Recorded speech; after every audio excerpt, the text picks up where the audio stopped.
Welcome to Vineela Sparkle. So చాలామంది మాకు DMs చేస్తున్నారు. మీకు ఏమన్నా ఆన్సర్స్ కావాలంటే you can DM us. So eggs తింటాం మంచిదా, ఎగ్ ఎల్లో మంచిదా, రోజుకి ఎన్ని ఎగ్స్ తినాలి, అసలు ఎగ్స్ తింటే కొలెస్ట్రాల్ పెరిగిపోతుంది, ఈ మిత్స్ అన్నిటిని ఇవాళ నేను క్లియర్ చేస్తున్నాను. Here it is. ఒక సింగిల్ ఎగ్లో 5 to 6 grams ఆఫ్ ప్రోటీన్ ఉంటుంది. సో మనకు ప్రోటీన్ చాలా ఇంపార్టెంట్ అనేది చాలా వీడియోస్లో చెప్పుకున్నాము. That is true.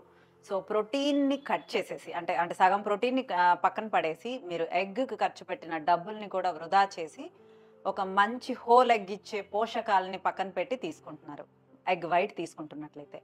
సో ఎక్కువ కొలెస్ట్రాల్ ఎగ్ ఎల్లోలోనే ఎందుకు ఉంటుంది? మనం తినే రైస్లో ఉంటుంది, రోటీస్లో ఉంటుంది, పాస్తాస్లో ఉంటుంది, బ్రెడ్లో ఉంటుంది, స్వీట్స్లో ఉంటుంది, కూల్ డ్రింక్స్లో ఉంటుంది, ఫ్రూట్ జ్యూసెస్లో ఉంటుంది. ఇవన్నీ వదిలిపెట్టి ఎగ్ తింటే అనారోగ్యం అని అనుకోవటం భ్రమ.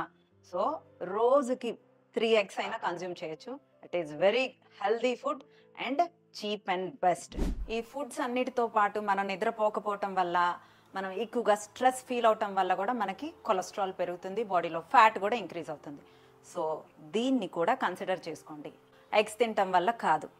సో కొలెస్ట్రాల్ అనేది షుగర్స్ తినటం వల్ల వస్తుంది, not eggs. Healthy fats, protein foods మన కొలెస్ట్రాల్ లెవెల్స్ని పెంచవు. అవి మన క్యాలరీ కౌంట్లో తీసుకుంటూ షుగర్స్ ఎంతవరకు తగ్గించగలిగితే అప్పుడు మన బాడీలో కొలెస్ట్రాల్ లెవెల్స్ కూడా తగ్గుతాయి. Thank you.